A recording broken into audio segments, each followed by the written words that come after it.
Good morning students. आज मैं काफ़ी दिन के बाद मैं वीडियो अपलोड करने जा रही हूँ और आज हम सुमित्रा नंदन पंत की जो मैंने शॉर्ट वीडियोस डाली थी उसको मैं एक लॉन्ग वीडियोस में अपलोड करूँगी। तो चलिए स्टार्ट करते हैं सुमित्रा नंदन पंत का जीवन परिचय। सुमित्रा नंदन पंत का जन्म 20 मई 1900 को अल्मोड़ा के निकट कौसानी ग्राम में हुआ था। इनके पिता का नाम पंडित गंगादत्त था। जन्म के 2-4 घंटे पश्चात ही इनकी माता स्वर्ग सिधार गईं, अतः इनका लालन पालन पिता और दादी ने किया था। इनकी प्रारंभिक शिक्षा कौसानी गांव में तथा उच्च शिक्षा का पहला चरण अल्मोड़ा और बाकी बनारस के क्वींस कॉलेज से हुआ था। इनका नाम बचपन से गुसाई दत्त था, जिससे इन्होंने स्वयं बदलकर सुमित्रा नंदन पंत रख लिया था। काशी में पंत जी का परिचय सरोजिनी नायडू, रविंद्रनाथ टैगोर के काव्य के साथ साथ अंग्रेजी की रोमांटिक कविता से हुआ और यहीं पर इन्होंने कविता प्रतियोगिता में भाग लेकर प्रशंसा प्राप्त की। वर्ष 1950 में ये ऑल इंडिया रेडियो के परामर्शदाता के पद पर नियुक्त हुए। वर्ष 1957 तक इसी से संबद्ध रहे। इन्होंने 1916 से 1977 तक साहित्य की सेवा की। 28 दिसंबर 1977 को इनका निधन उत्तर प्रदेश के इलाहाबाद में हो गया। अब इसके आगे हम आपका साहित्यिक परिचय देखते हैं। सुमित्रा नंदन पंत छायावादी कवि माने जाते हैं।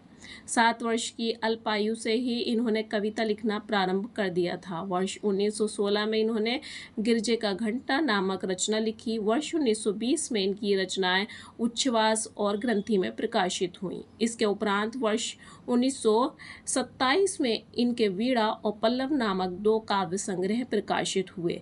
इन्होंने रूपाब नामक पत्र का संपादन भी किया।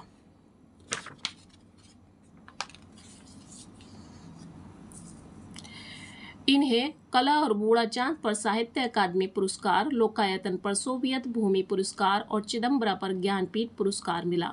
भारत सरकार पंत जी को पद्म भूषण से भी सम्मानित कर चुकी है। आपकी भाषा शैली इस प्रकार है। पंत जी की भाषा शैली अत्यंत सरस और मधुर है। बांग्ला और अंग्रेजी शैली से प्रभावित होने के कारण गीतात्मक शैली अपनाई। पंत जी ने खड़ी बोली और ब्रज भाषा में भी काम किया। पंत जी गंभीर विचारक, उत्कृष्ट कवि और कुशल शिल्पकार हैं। आपकी रचनाएं इस प्रकार हैं।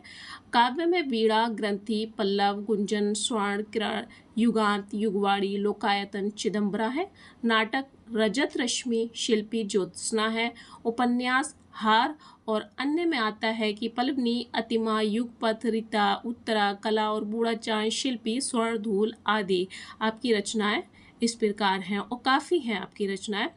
साहित्य में आपका स्थान हम इस प्रकार लिखेंगे। पंत जी ने सौंदर्य के उपासक थे। प्रकृति, नारी और कलात्मक सौंदर्य इनकी कला के 3 मुख्य केंद्र रहे। इसी कारण इन्हें प्रकृति का सुकुमार और कोमल भावनाओं से युक्त कवि कहा जाता है।